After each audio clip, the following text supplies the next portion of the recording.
7 agora, no versículo de número 7, Paulo olha para o seu passado. E ele diz 3 coisas em relação ao seu passado. Ele diz: eu combati o bom combate. Ele diz: eu completei a carreira. E finalmente ele diz: eu guardei a fé. Em relação ao seu passado, ele diz: Senhor, eu fui fiel. Eu fui fiel àquilo que o Senhor me deu. E nós precisamos, irmãos, analisar essas 3 coisas colocadas pelo apóstolo Paulo. A primeira delas, combater o bom combate, mostra o quanto ele viveu intensamente para a glória do Senhor.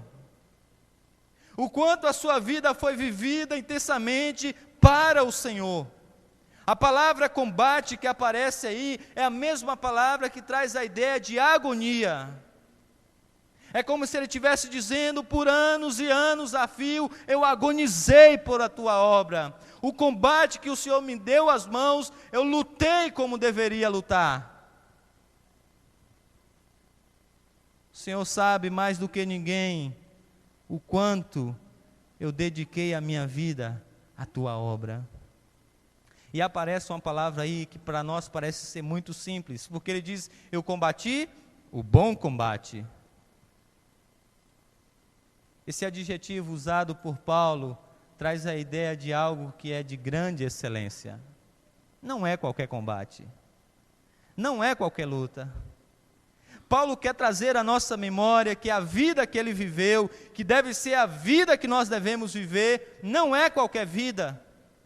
Não pense você que você vai gastar a sua vida na presença do Senhor e isso não vai ter nenhuma significância. Não pense você que dedicar a vida à glória do Senhor é algo inútil. Ele diz: olha, eu combati, e o combate que eu combati foi um combate por excelência. A vida que eu vivi foi a melhor vida. Porque tudo que nós combatemos em relação a esse mundo, fica nesse mundo, mas tudo que nós combatemos em relação à eternidade, vai para a eternidade. Por isso que o apóstolo Paulo aqui agora, ele se alegra no seu coração, porque ele diz: Senhor, eu pude gastar a minha vida diante do Senhor, eu pude gastar a minha vida diante da tua obra, e essa vida que eu vivi, não é qualquer vida, é a melhor de todas as vidas. Nós vamos ver isso quando nós falarmos, quando ele olha para o seu futuro, que ele diz: aquilo que eu fiz aqui, tem garantias na eternidade. Sabe por quê, irmãos? Tudo que você faz para ser mais rico, fica nesse mundo. Tudo que você faz para viver melhor, fica nesse mundo. Tudo que você faz em relação às coisas desse mundo, ficam nesse mundo. Mas o que você faz em relação a Deus, isso tem efeitos eternos. Isso não é para o agora, é para a eternidade. Ele diz: eu combati o bom combate, o nobre combate. Mas ele não diz só apenas isso, além de dizer combati o bom combate, ele diz também: eu completei a carreira. E aqui nós temos a certeza do apóstolo Paulo de que ele cumpriu o propósito estabelecido por Senhor para a sua vida. A palavra carreira usada pelo apóstolo Paulo traz a ideia de um curso estabelecido, principalmente para um atleta. É como de alguém que está caminhando 100 metros rasos, ou 800 metros rasos, ou até mesmo uma maratona. E essa pessoa, ela não vai até o meio, ela não fica no meio do caminho, mas ela chega até a linha de chegada. É como um maratonista que está caminhando, que está vivendo a sua vida, mas ele vai até o alvo que lhe foi proposto. E o apóstolo Paulo diz: Senhor, aquilo que o Senhor sempre esperou de mim, aquilo que o Senhor colocou diante das minhas mãos, agora está diante do Senhor, porque a carreira que o Senhor propôs a mim, eu completei a carreira. A ideia de completar aqui, de fato, é de ir até o final. Eu fui até o fim. Essa palavra é aquela mesma palavra, a raiz é a mesma palavra usada por Jesus lá na cruz, quando ele diz tetelestai, está consumado. está completo. Naquela hora Jesus disse: Senhor, aqui está a obra que o Senhor me deu para fazer, a obra de vir ao mundo, de se fazer como esses homens, de viver no meio deles, sem pecar, para salvá-los do seu pecado, agora está consumado. A obra que o Senhor me deu a fazer está terminada, eu completei essa obra. Por isso que uma das palavras de Jesus na cruz é tetelestai, está consumado. E agora o apóstolo Paulo, olhando para o seu passado, para a carreira que lhe foi proposta, ele diz: Senhor, o Senhor me chamou com uma missão, o Senhor me convidou para que eu vivesse para a Tua glória durante toda a minha vida depois de convertido. O Senhor me chamou para que eu pudesse dedicar a minha vida ao Senhor, viver somente para Ti. E essa carreira, difícil carreira que o Senhor colocou diante de mim, agora está acabada. Aquilo que o Senhor propôs que eu fizesse, eu fiz. É por essa razão, irmãos, que não há remorso no coração de Paulo, simplesmente alegria, simplesmente uma profunda felicidade em saber que aquilo que Deus propôs para ele, Ele completou.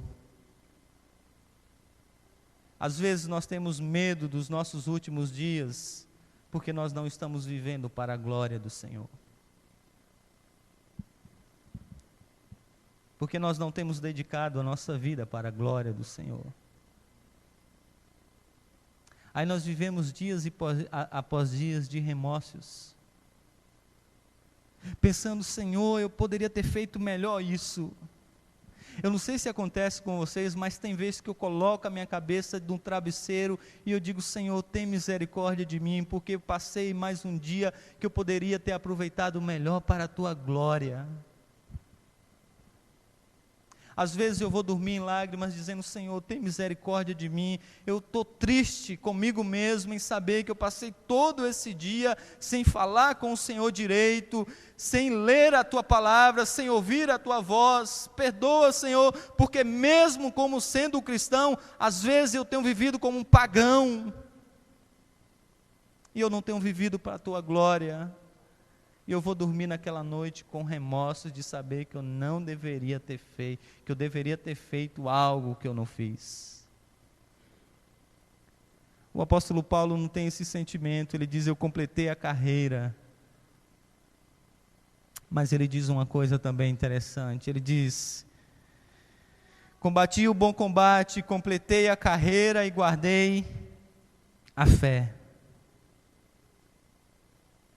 Nós precisamos, em primeiro lugar, entender o que é fé que o apóstolo Paulo está dizendo aqui.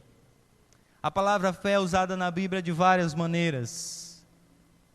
Às vezes a palavra fé é usada nesse sentido que nós sempre usamos, de crer em Deus para a salvação. Outras vezes a palavra fé é usada como o arcabouço teológico, doutrinário. Os comentaristas dizem que aqui o apóstolo Paulo está dizendo é da fé guardada, dada pelo Senhor, que é a palavra de Deus. Calvino entende que aqui há uma descrição de algo que Deus deu a Paulo, que é a sua palavra, a sua doutrina. E o apóstolo Paulo chega agora nesses últimos momentos da sua vida e ele diz: Senhor, eu combati o bom combate, eu completei a carreira, mas não apenas isso, Senhor, eu guardei a fé. A Tua palavra que o Senhor colocou nas minhas mãos, a Tua doutrina que o Senhor pediu que eu guardasse, agora está diante do Senhor. Eu vivi da maneira como deveria viver, e eu peguei essa palavra que o Senhor me deu, e eu lutei por ela, eu batalhei por ela, e eu aguardei não apenas no meu coração, como eu trago agora diante do Senhor. Eu guardei a fé. E, meus irmãos, quando eu penso nisso, e quando eu olho a história bíblica, eu tremo diante dessa verdade. Porque quando você lê a história bíblica, você encontra homens e mais homens, mulheres e mais mulheres, que viveram a vida cristã, que se renderam ao Senhor, mas no meio do caminho perderam a fé. Não a fé salvadora, mas se desviaram da fé, da palavra do Senhor, como coloca aqui o apóstolo Paulo. Veja se não foi assim com Salomão. Os últimos dias da vida de Salomão, as escrituras já não tinham tanto sentido para a sua vida. As palavras do sábio não era mais a palavra de Deus. Veja os reis de Israel, começaram adorando o Senhor, e vários reis, diz, e começaram a fazer o que não agradava ao Senhor, e começaram a adorar a outros ídolos. Há um deles que o texto diz, e morreu sem deixar de si saudades, o rei Jeorão. Pessoas que não perderam muita coisa, mas que perderam a fé. Pessoas que ganharam dinheiro, mas que perderam a fé, que deixaram de lado a palavra do Senhor nas suas vidas. E quando eu olho para o apóstolo Paulo, eu vejo algo diferente. O apóstolo Paulo, ele perdeu a família. Se você continuar lendo esse capítulo de número 4, o apóstolo Paulo vai fazer uma lista de pessoas que eram seus companheiros, mas que durante o seu trajeto o deixou na mão. E aí você vê que Paulo perdeu dinheiro, Paulo perdeu amigos, Paulo perdeu a fama que ele tinha no judaísmo, um homem que era um grande herói lá no judaísmo, o maioral, um dos maiorais entre os fariseus. Mas esse homem não perdeu a fé. Meus irmãos, nós podemos perder tudo nessa vida, menos a palavra do Senhor. Viva cada dia aguardando essa palavra que trará vida ao seu coração. Ele diz, eu não perdi a fé, eu guardei a fé. Há muitos de nós que temos ganhado muitas coisas, mas temos perdido o privilégio de estar na presença do Senhor, de estudarmos a sua palavra e de lutarmos por esse evangelho, por essas doutrinas, e tem perdido a fé. Pastores e mais pastores, igrejas e mais igrejas, que não podem mais chegar diante do Senhor nesse mesmo dia e dizer, Senhor, aqui está a fé, eu guardei a fé. Porque são pessoas, são igrejas que já se desviaram grandemente da palavra do Senhor. Em prol do dinheiro, tem perdido a fé. Em prol da prosperidade, tem perdido a fé. E negociam a palavra e não guardaram as sãs doutrinas. Paulo vai dizer sempre a Timóteo, Timóteo, guarde as sãs doutrinas, guarde a palavra do Senhor.